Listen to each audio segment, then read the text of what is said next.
تقدم معنا أن المبيع لا بد أن تكون فيه منفعة مباحة مطلقة،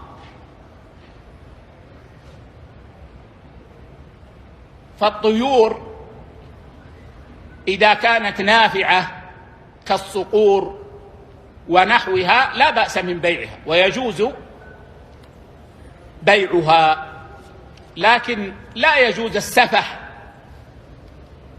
في شرائها وبيعها فتباع بأثمان عالية جدا جدا لا تساوي منفعتها بشيء، هذا سفح. لكن أن تباع بما يكافئ منفعتها عند أهلها فلا بأس، يجوز. هذه فيها منفعة مباحة تستعمل للصيد وهي ليست من السباع. نعم.